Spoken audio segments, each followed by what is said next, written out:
دلوقتي بقى شايفين صينيه السمك بقى طلعت من الفرن اهي، جميله ازاي، في منتهى الجمال اهي، والطعم بقى حكايه. وعملنا جنبها شويه رز ابيض، اللي عايز بقى ياكل رز ابيض. وطبعا ممكن تاكليها بالعيش، ممكن تاكليها بالرز زي ما انت عايزه، وطبعا بالعيش بيبقى طعمها تحفه بقى، تحفه التحف. ان شاء الله بقى هتشوفوا بقى صينيه السمك الجميله دي هتتعمل ازاي. احلى بقى صينيه سمك هتشوفوها، وطبعا شكلها وطعمها تحفه مفيش بعد كده. دلوقتي ده كيلو سمك مكرونه، طبعا غسلاه 100 ومنضفاه ومخلياه زي الفل. وده طبعا بصلتين وفلفل وفلفل حار وطماطم. ودي ايه؟ بطاطس بقى. البطاطس بقى مع السمك في الصينيه بتبقى تحفه بقى، وحاجه كده ايه من الاخر. فاحنا دلوقتي هنشوف الجمال ده كله بقى هنعمله ازاي. وقبل ما نبتدي اي حاجه نصلي بينا على النبي، اللهم صل على سيدنا محمد وعلى اله وصحبه وسلم.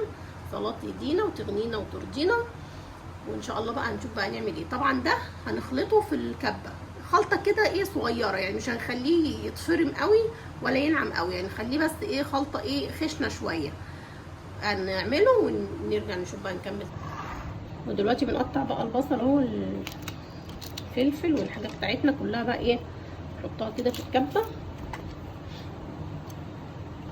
نديها بس كده ايه ضربه صغيره خالص. القوطه بقى هنقطعها كده بايدينا، عشان لو حطيناها في الكبه هتبقى عامله زي العصير بقى، هتبقى ايه صلصه، مش هتبقى كده ايه حاجه مقطعه كده صغيره.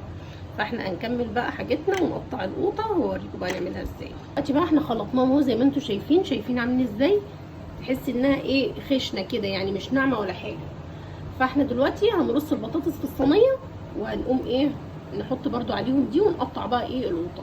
دلوقتي احنا رصينا بقى ايه البطاطس في الصينيه، وشايفين بقى اللي حطينا القوطه اهي عليها، وريحتها بقى يعني احنا لسه ما سويناهاش، ريحتها في منتهى الجمال. القوطه بقى على البصل على الفلفل، وكمان هنحط عليهم معلقه دقه. الدقه دي طبعا اهي، انا طبعا الدقه دي ببقى عاملاها في البيت مجهزاها، فلفل طحناه على خل على ليمون على توم. ودي طبعا ايه بستعملها لما اكون بقى اخلي في بدنجان او اكون ايه بعمل سمك، فدي بتبقى ايه عندي جاهزه وبتسهل عليا بقى ايه عمايل الحاجه.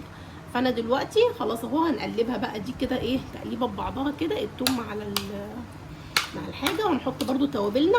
نجيب دلوقتي نحط بقى الملح والفلفل والكزبره والحاجات بتاعتنا.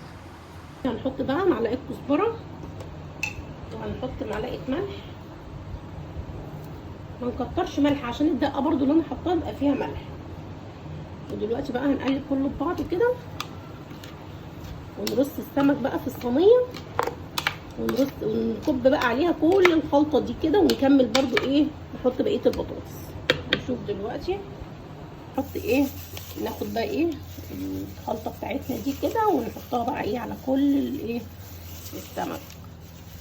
هو بقى هيشرب من بعضه، كل حاجه هتشرب من بعضها وايه، وهتبقى جميله بقى. شايفين عامله ازاي؟ وهنكمل بقى ايه بقيه البطاطس برده هنحطها،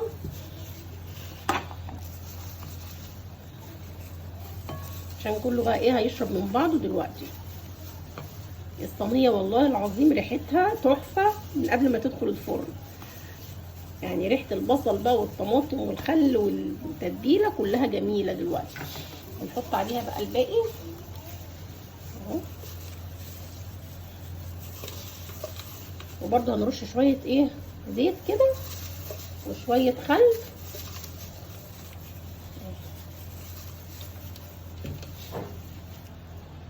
دلوقتي ايه حطيت الخل وبنحط الزيت اهو، رشه كده بسيطه بس مش هنكتر. خلاص كده يبقى كده بقى الصينيه بتاعتنا جاهزه بقى تخش الايه الفرن.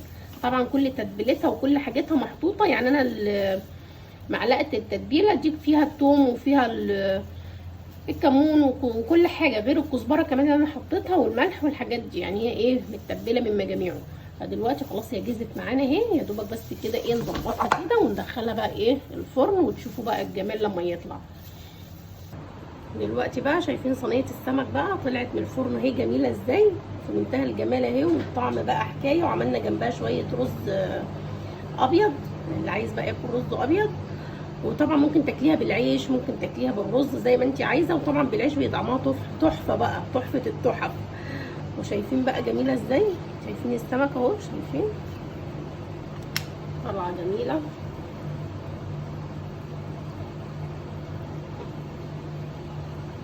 شايفين عامله ازاي، والسمك مستوي وجميل ازاي، شايفين. وريحتها بقى ما اقولكوش بقى عليها، ريحتها يعني قلب البيت. ان شاء الله بقى الوصفه تعجبكم. ولو عجبكم بقى الفيديو لايك وشير واشتراك في القناه وفعلوا الجرس بقى عشان يوصل لكم كل جديد. وان شاء الله بقى ايه اشوفكم دايما كده على خير، وتعملوا كده الوصفات دي، وكلها وصفات سهله وسريعه وبسيطه وبمكونات من البيت. لا تعملي حاجات غريبه ولا تجيبي حاجات غريبه من بره. كل اللي انا بعمله يعني بحاول اعمل لك حاجات يعني ايه تقضيها من البيت، يعني مش هتعملي حاجات يعني ايه صعبه ولا اي حاجه. والحاجه بتبقى قدامكم زي ما انتم شايفين اهي. وان شاء الله بالهنا والشفا لكل اللي يعمل الاكل، واشوفكم ان شاء الله على خير في وصفه جديده.